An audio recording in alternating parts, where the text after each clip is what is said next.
কৈশোর বয়সের ছেলে ও মেয়েদের মধ্যে প্রায় সবকিছু নিয়েই কৌতূহল কাজ করে, তবে এ সময় তাদের মধ্যে সবচেয়ে বেশি কিউরিসিটি কাজ করে সেক্সুয়াল টপিক নিয়ে। আর তারা যখন এই ব্যাপারে কোনো কিছু জানতে চেয়েও জানতে পারে না, তখন তারা বিভিন্ন ভুল পদক্ষেপ গ্রহণ করে, যার কারণে পরবর্তীতে তাদের লাইফে এটার প্রভাব খুব বাজেভাবে পড়ে। তো আজকাল টিনেজ বাচ্চাদের সেক্স এডুকেশন কতটা ইম্পর্টেন্ট সেটাই ফুটিয়ে তোলা হয়েছে আজকের গল্পে। গল্পের শুরুতে অবিনাশ নামের এক লোক তার ছেলেকে মারপিট করতে থাকে। অবিনাশ তার ছেলেকে বলতে থাকে, তুমি আমার কাছে যা চেয়েছো তোমাকে সব দিয়েছি, তোমার কাছে মোবাইল আছে, ল্যাপটপ আছে, গিটার আছে, খেলার জন্য যাবতীয় সরঞ্জাম আছে, তারপরেও তুমি কেন পড়ায় মন দিচ্ছ না? এরপর হঠাৎই অবিনাশ তার ছেলের রুমে কিছু ডিভিডি খুঁজে পায়। ডিভিডিগুলো দেখে অবিনাশের পায়ের তলা থেকে মাটি সরে যাওয়ার মতো অবস্থা হয়ে যায়, কারণ সেগুলো ছিল অ্যাডাল্ট ভিডিও ডিভিডি। সে চিন্তা করতে থাকে, মাত্র 12 বছরের ছেলের কাছে এই ধরনের জিনিসপত্র কিভাবে থাকতে পারে। ব্যাপারটা নিয়ে অবিনাশ প্রচন্ড চিন্তিত হয়ে পড়ে। এরপর সে তার ছেলে শ্লোকের রুম থেকে বেরিয়ে আসে। অবিনাশের ওয়াইফ তাকে জিজ্ঞেস করে, তুমি শ্লোককে কেন এত বকাবকি মারপিট করছো? তখন অবিনাশ ডিভিডিগুলা তার ওয়াইফকে দেখায় আর বলে, দেখো তোমার ছেলে লুকিয়ে লুকিয়ে কি সব করে বেড়াচ্ছে, এগুলো তোমার ছেলের রুমে আমি পেয়েছি। পড়াশোনা না করে সে এগুলো নিয়েই সময় নষ্ট করছে। এগুলো দেখে শ্লোকের মায়েরও কিছুক্ষণের জন্য শক খাওয়ার মতো অবস্থা হয়ে যায়। এরপরেই আমরা অবিনাশের ছোটবেলা দেখতে পাই। অবিনাশ যখন টিনেজার ছিল তখন তার স্কুলে 3টা বেস্ট ফ্রেন্ড ছিল। ক্লাসে অবিনাশ পড়াশোনায় নাম্বার 1 ছিল। তার বাবা মা তাকে কাজের জন্য কোনো রকম সময় দিতে পারে না, কিন্তু তবুও সে পড়াশোনাটা ঠিক মতো করে। এই মেয়েটার নাম ডলি। ডলিও অবিনাশের মতোই পড়াশোনায় নাম্বার 1। আর এই ছেলের নাম ভাগ্য। সে পড়াশোনাতে এদের মতো অতটা ভালো না, বরং প্রচন্ড ফাঁকিবাজ। সবসময় সে বন্ধুদের খাতা কপি করে পাশ করে। আর সর্বশেষ এই মেয়েটার নাম হলো কিউ। সেও সবসময় পড়াশোনায় নাম্বার 1। এদিকে সে প্রচন্ড ধর্মভীরু একটা মেয়ে। এরা 4 জন নিজেদের জীবনে খুবই খুশি ছিল। এরা একসাথেই স্কুলে যাওয়া আসা করত, একসাথেই খেলাধুলা করত। এরই মধ্যে অবিনাশের এলাকায় একটা বিষয় নিয়ে খুব কানাঘুষা হতে থাকে। বিষয়টা হলো, এই এলাকার একটা মেয়ে আর একটা ছেলে তাদের বাড়ি থেকে পালিয়ে যায়। আর প্রত্যেকটা এলাকায় কিছু মহিলা থাকে এই কাহিনীগুলো নিয়ে জল ঘোলা করার জন্য। এখানেও ব্যতিক্রম কিছু না। যে মেয়েটা পালিয়ে যায় তার নাম ছিল জ্যোতি। এদের মধ্যে এক মহিলা বলে, এই মেয়ের কি কোনো লজ্জা শরম নেই? তার এমন কাজ করার আগে অনেক কিছু ভাবা দরকার ছিল। এই মহিলা জ্যোতিকে নানাভাবে গালাগালিও করতে থাকে। আর এসব কথাবার্তা এরা 4 বন্ধু শুনে ফেলে। কিন্তু এই 4 জনের সবকিছুতেই কৌতূহল অনেক বেশি ছিল। আর এটা অস্বাভাবিক কিছু না, কারণ এই বয়সে টুকটাক সবকিছুতেই কৌতূহল থাকাটাই স্বাভাবিক। মহল্লার মহিলাটার মুখে আজব এক গালি শুনে তারা 4 বন্ধু এটার অর্থ খুঁজে বের করার মিশনে নামে। তারা ডিকশনারিতে খুঁজতে থাকে এই গালির অর্থ কি, কিন্তু কোথাও তারা এই গালির অর্থ খুঁজে পায় না। এরপর উপায় না পেয়ে 4 বন্ধু বিশু নামের একটা ছেলের কাছে যায়। ছেলেটা ভীষণ দুষ্টু প্রকৃতির। 4 বন্ধুকে গালির অর্থ না বুঝিয়ে এই 4 জনকে সে অ্যাডাল্ট বই পড়তে দেয় আর বলে, এই বই পড়লে তোমরা সবকিছু বুঝে যাবে। এরপর 4 বন্ধু বইটা নিয়ে বাড়ির সিক্রেট প্লেস খুঁজে যখনই তারা সময় পায় তখনই বইটা পড়তে শুরু করে। বইটা তাদের পড়তে বেশ মজাই লাগে। আগ্রহের সাথে তারা বইটা নিয়ে পড়ায় মগ্ন থাকে। এরপর একদিন অবিনাশ বাড়ির পেছনে লুকিয়ে লুকিয়ে বইটা পড়তে থাকে। এমন সময় এই মহল্লার কদম চাচা অবিনাশকে এভাবে দেখে ফেলে। সে অবিনাশকে বলে, এইখানে কি বই পড়ার জায়গা?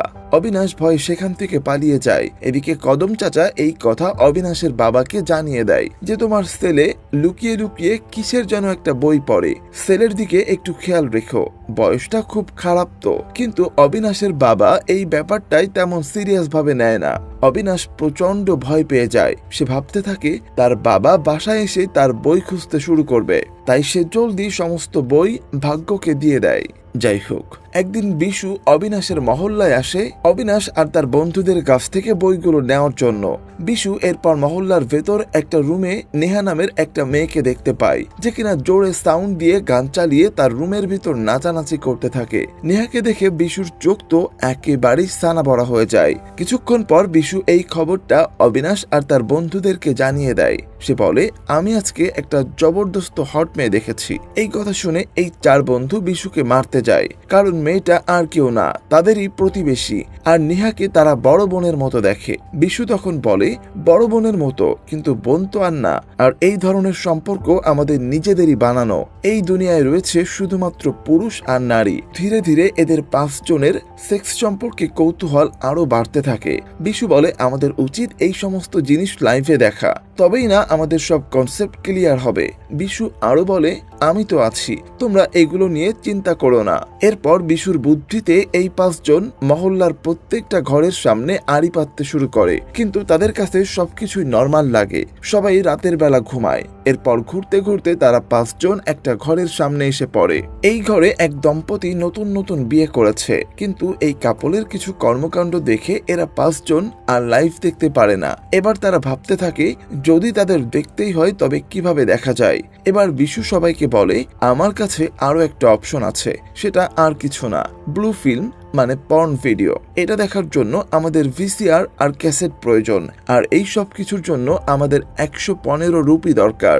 আর এর থেকে তারা 5 জন 115 রুপি জমাতে শুরু করে। কিছুদিন পর তাদের জমানো টাকা রেডি হলে তারা ক্যাসেট আর সিডি কিনে নিয়ে আসে। তো যাই হোক, তারা সবাই অবিনাশের বাসায় ওসব দেখার প্ল্যান করে, কারণ অবিনাশের বাসায় তার বাবা মা কেউই থাকে না। প্রথমবারের মতো এরা 4 জন পর্ন দেখতে বসে, তাই এই 4 জনের মধ্যে অদ্ভুত একটা ফিলিংস জাগতে শুরু করে। তাছাড়া ভিডিও শুরু হতেই ভিডিওর ভেতরের সিন দেখে সবার শক হয়ে যাওয়ার মতো অবস্থা, বিশেষ করে কিউ এর, কারণ সে প্রচন্ড ধর্মভীরু ধরনের মেয়ে। এদিকে ঘরে ফিরে আসার পর কিউ বমি করে দেয়। তার মাথার মধ্যে ওই সব ঘুরপাক খেতে থাকে। তার মা তাকে কলা খেতে দেয়, কিন্তু কিউ সেটাও ছুঁড়ে ফেলে দেয়, কারণ কলাও তার কাছে খেতে ঘৃণা লাগে। এরপর কিউ ডলির কাছে এসে বলে, আমার ওইসব ভিডিও দেখার পর থেকেই আমি কিছু খেতে পারি না, আমার খুব বমি পায়। ডলি বলে, কই, আমার সাথে তো এমনটা হয়নি, আমি তো ঠিকঠাকই আছি, আসলে এই সব তোর মনের সমস্যা।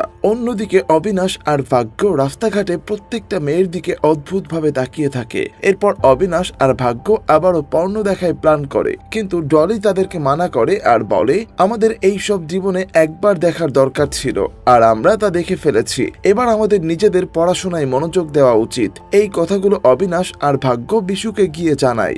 বিশু বলে, আরে ভাই, বেশিরভাগ মেয়েরাই পর্ন দেখতে পছন্দ করে না, কিন্তু কিছু মেয়েরা তার বয়ফ্রেন্ডকে সাথে নিয়ে এগুলা দেখে। তোমরা তোমাদের বান্ধবীদের কথা বাদ দাও, বরং আমরা 3 জনে এগুলো দেখব। এরপর অবিনাশ একদিন কিউকে বলে, তুমি কি আমার সাথে আরো একবার ব্লু ফিল্ম দেখতে চাও? কিউ এতে রাজি হয়ে যায়। অবিনাশ এবার মনে করতে থাকে কিউ হয়তো তাকে পছন্দ করে, আর এজন্যই কিউ তার সাথে সব দেখতে রাজি হয়ে যায়। অবিনাশ কিউকে নিয়ে ভুলভাল স্বপ্ন দেখতে শুরু করে, এমনকি সে স্বপ্নে দেখে যে তারা বিয়ে করছে। পরদিন ডলি অবিনাশকে অনেক কথা শোনায়, আর অবিনাশ আর ভাগ্য নেহাকে নিয়ে উল্টাপাল্টা কথা বলতে থাকে। তারা বলে, নেহা দেখতে পুরাই হিরোইনের মতো। এসব শুনে ডলির প্রচন্ড রাগ হয়ে যায়। সে বলে, কদিন আগে বিশু নেহাকে নিয়ে উল্টাপাল্টা কথা বলাতে তোমরা বিশুকে কথা শোনালে, আর এখন নিজেরাই এমন কথা বলছো। ভাগ্য বলে, নেহা আমার আপন বোন না, আর নেহা অনেক সেক্সি ড্রেস পরে, যা দেখতে আমার ভালোই লাগে। এই কথা শুনে ডলি প্রচন্ড রেগে গিয়ে বলে, এখন যদি আমিও এমন ড্রেস পরে তোমাদের সামনে আসি, তবে তোমরা কি আমাকেও এমন চোখে দেখবে? এটা বলে ডলি সেখান থেকে উঠে চলে যায়, কিন্তু ডলির রাগ ভাঙাতে অনেক করে বোঝায়, কিন্তু ডলি কিছুতেই বুঝতে চায় না। এর মধ্যে ভাগ্য চিল্লাতে থাকে আর বলে, যে যাই বলুক, আমি নেহাকে ভালোবাসি। এটা শোনার পর অবিনাশ ও ভাগ্যকে সাপোর্ট করে, আর এই জন্য কিউ এরও রাগ হয়ে যায়। কিউ রেগে যাওয়ায় অবিনাশ ভাগ্যকে বকতে শুরু করে। অবিনাশ বলে, যা তুমি করতে চলেছ তা ঠিক হচ্ছে না। এদিকে ভাগ্য নেহার সাথে বন্ধুত্ব করতে উঠে পড়ে লেগে যায়। রেগুলার কিছু না কিছু বাহানা তৈরি করে সে নেহার সাথে দেখা করে। ভাগ্যের নজর সবসময় নেহার শরীরের উপরেই থাকে, কিন্তু নেহা তাকে ছোট ভাইয়ের চোখেই দেখে। ওই দিন রাতে অবিনাশের মহল্লায় সব এলাকাবাসী মিলে মুভি দেখতে বসে। মুভি দেখতে বসে অবিনাশ কিউকে দেখে আনমনে লজ্জা পেয়ে হাসতে থাকে, আর কিউ এর হাত ধরে বসে। ব্যাপারটা কিউ এর একটুও ভালো লাগে না। পরদিন কিউ অবিনাশকে বলে, গত রাতে তুমি যা করেছো তা আমার একদম ভালো লাগেনি, আর আমি তো তোমাকে রাখি বন্ধনে রাখি পরাতে চেয়েছিলাম, কিন্তু তুমি কি কি করলে? অবিনাশ কিউকে বোঝাতে থাকে যে সে তাকে পছন্দ করে, কিন্তু কিউ অবিনাশের কোনো কথাই শোনে না।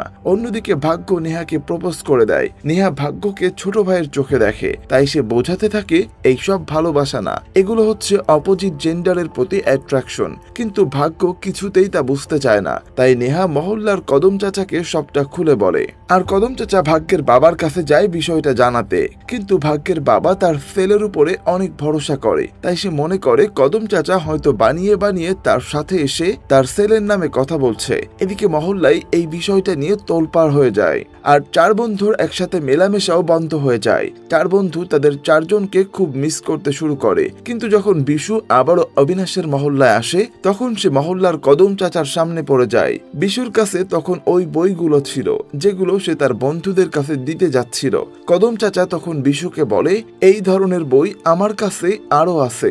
অর্থাৎ সে বিশুকে ফাঁসানোর প্ল্যান করে। ওই দিন রাতেই নেহা আবার কিউ এর কাছে আসে আর বলে, আমিও তোমাদের সাথে ওই ভিডিওগুলো দেখতে চাই। আরেকবার তুমি অবিনাশের সাথে কথা বলো, কারণ সে অনেকদিন ধরেই তোমাদের সাথে কথা বলার জন্য অস্থির হয়ে আছে। তুমি যখন অবিনাশের সাথে দেখা করে সবকিছু ঠিক করে নেবে, তবেই না আমরা ওর বাসায় গিয়ে ওই ভিডিওগুলো দেখতে পাবো। কিউ নেহার কথা মতো অবিনাশের সাথে হেসে হেসে কথা বলে। আর এরই মধ্যে বিশু ভাগ্যকে জানায়, আমরা আবার আগের দিনের মতো অবিনাশের বাড়িতে গিয়ে ভিডিও দেখব।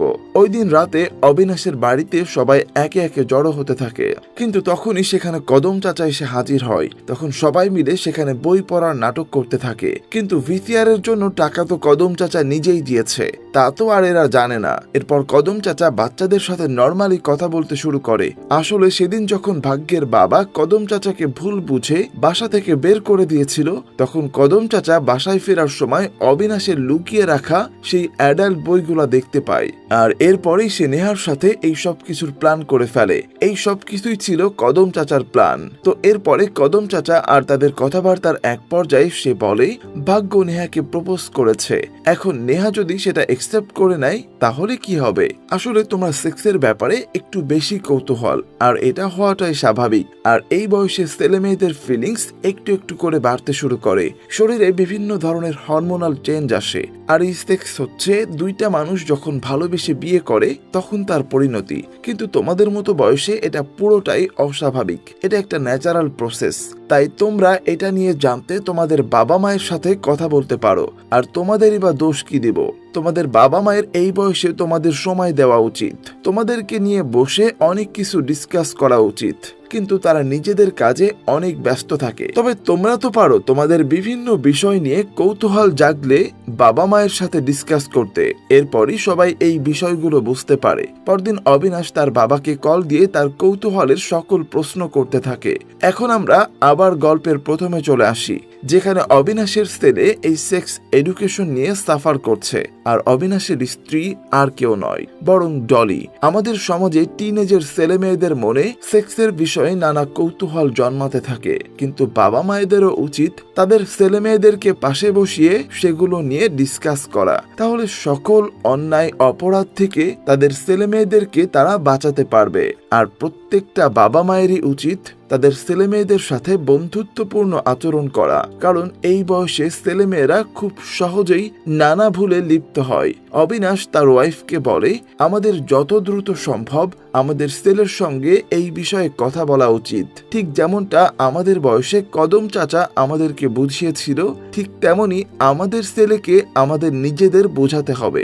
এসব কথাবার্তার মধ্য দিয়েই গল্পটা শেষ হয়ে যায়। তবে আমাদের প্রত্যেকের জীবনেই বিশুর মতো একজন বন্ধু থাকে, যে কিনা ভালোর থেকে খারাপের দিকে বেশি ইনফ্লুয়েন্স করে। তাই আমাদের বন্ধু নির্বাচন করতেও অনেক বেশি সতর্ক থাকতে হবে। তো আজ এ পর্যন্তই, আবারও ফিরবো সুন্দর কোনো গল্প নিয়ে। আল্লাহ হাফেজ।